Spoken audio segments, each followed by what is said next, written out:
welcome back to this Bible series. So in today's video, I'm going to be reading Mark chapters 7 and 8. And if you're new to the channel, I'm reading from the World English Bible, which I can link below so that you can follow along. And also, if you watch one video a day, in 1 year you'll have read the whole Bible. So hopefully you can follow along and we can read the Bible together. Disclaimer. So without further ado, let's get reading. Mark chapter 7, verses 1 to 37. Then the Pharisees and some of the scribes gathered together to him, having come from Jerusalem. Now when they saw some of his disciples eating bread with defiled, that is, unwashed hands, they found fault. But the Pharisees and all the Jews don't eat unless they wash their hands and forearms. Holding to the tradition of the elders, they don't eat when they come from the marketplace, unless they bathe themselves. And there are many other things which they have received to hold to: washings of cups, pitchers, bronze vessels, and couches. The Pharisees and the scribes asked him, "Why don't your disciples walk according to the tradition of the elders, but eat their bread with unwashed hands?" He answered them, "Well did Isaiah prophesy of you hypocrites, as it is written, 'This people honours me with their lips, but their heart is far from me. But they worship me in vain, teaching as doctrines the commandments of men. For you set aside the commandments of God and hold tightly to the tradition of men, the washing of pitchers and cups, and you do many other things." He said to them, "Full well do you reject the commandment of God, that you may keep your tradition. For Moses said, 'Honour your father and your mother,' and he who speaks evil of father or mother, let him be put to death. But you say, 'If a man tells his father or his mother, whatever profit you might have received from me is Korban,' that is to say, given to God, then you no longer allow him to do anything for his father or his mother, making void the word of God by your tradition, which you have handed down. You do many things like this." He called all the multitude to himself and said to them, "Hear me, all of you, and understand. There is nothing from outside of the man that going into him can defile him, but the things that proceed out of the man are those that defile the man. If anyone has ears to hear, let him hear." When he had entered into a house away from the multitude, his disciples asked him about the parable. He said to them, "Are you also without understanding? Don't you perceive that whatever goes into the man from outside can't defile him? Because it doesn't go into his heart, but into his stomach, then into the latrine, making all foods clean." He said, "That which proceeds out of the man can defile the man, for from within, out of the hearts of men, proceed evil thoughts, adulteries, sexual sins, murders, thefts, coveting, wickedness, deceit, lustful desires, an evil eye, blasphemy, pride, and foolishness. All these evil things come from within and defile the man." From there he arose and went away into the borders of Tyre and Sidon. He entered into a house and didn't want anyone to know it, but he couldn't escape notice, for a woman whose little daughter had an unclean spirit, having heard of him, came and fell down at his feet. Now the woman was a Greek, a Syrophoenician by race. She begged him that he would cast the demon out of her daughter. But Jesus said to her, "Let the children be filled first, for it is not appropriate to take the children's bread and throw it to the dogs." But she answered him, "Yes, Lord, yet even the dogs under the table eat the children's crumbs." He said to her, "For this saying, go your way, the demon has gone out of your daughter." She went away to her house and found the child having been laid on the bed with the demon gone out. Again he departed from the borders of Tyre and Sidon, and came to the Sea of Galilee, through the middle of the region of Decapolis. They brought to him one who was deaf and had an impediment in his speech. They begged him to lay his hand on him. He took him aside from the multitude privately and put his fingers into his ears, and he spat and touched his tongue. Looking up to the heaven, he sighed and said to him, "Ephphatha," that is, be opened. Immediately his ears were opened, and the impediment of his tongue was released, and he spoke clearly. He commanded them that they should tell no one, but the more he commanded them, so much more widely they proclaimed it. They were astonished beyond measure, saying, "He has done all things well.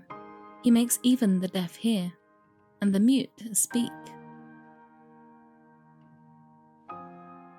Mark chapter 8, verses 1 to 38. In those days, when there was a very great multitude, and they had nothing to eat, Jesus called his disciples to himself, and said to them, "I have compassion on the multitude, because they have stayed with me now 3 days, and have nothing to eat. If I send them away fasting to their home, they will faint on the way, for some of them have come a long way." His disciples answered him, "From where could one satisfy these people with bread, here in a deserted place?"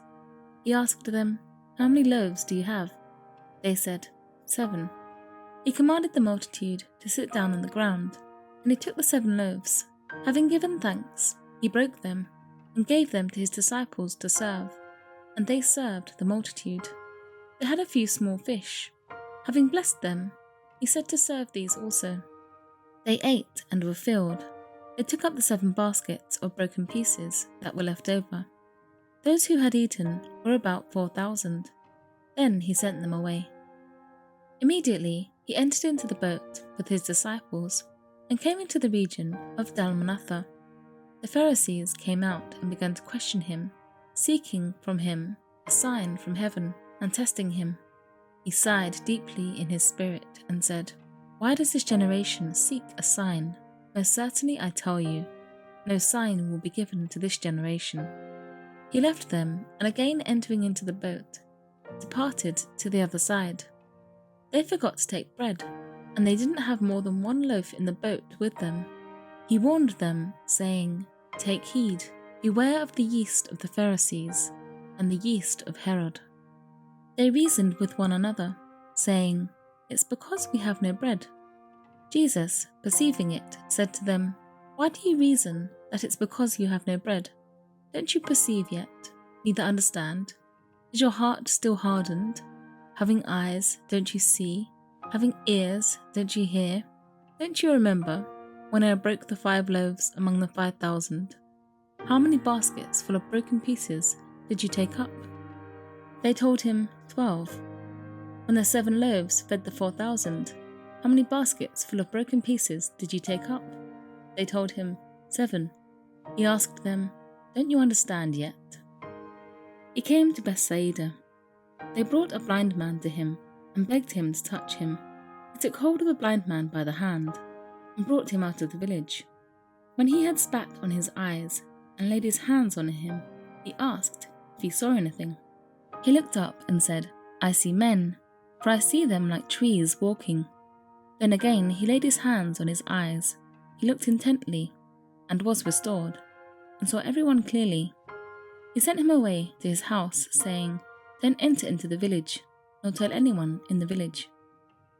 Jesus went out with his disciples into the villages of Caesarea Philippi.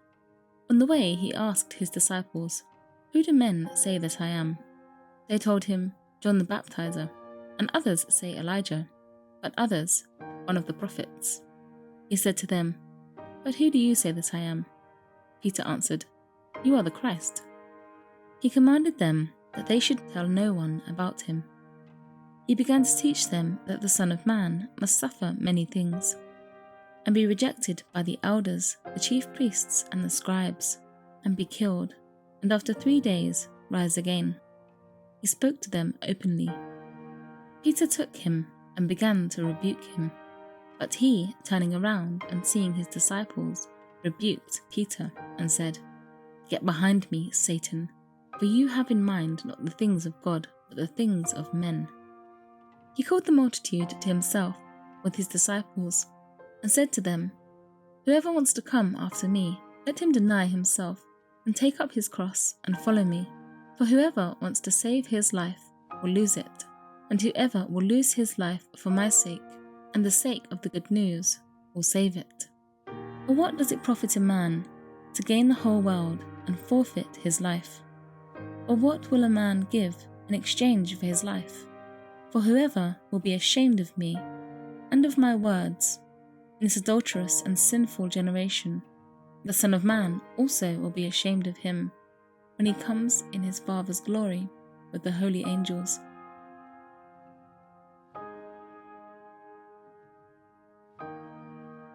So that's it for today. And as usual, I marked down a section which I found, quite interesting. And that's Mark 7, verses 31 to 37. And it's where Jesus heals a man with a speech impediment. And he commands everyone not to tell anyone about his what he's done. And the more he commands, the more they proclaim it. And I thought that was, that was a bit strange, that the more he commanded it, the more they proclaimed it. And it's, it's weird because it's like, do they not believe that he has any authority? Or, yeah, I don't know. I know that they're astonished. I know that the people are astonished, but I just thought that was quite interesting. And if you have any thoughts on that, maybe you can comment down below and let me know what you think. And yeah, I'd just like to say thank you for listening, and I will see you in tomorrow's video. Bye!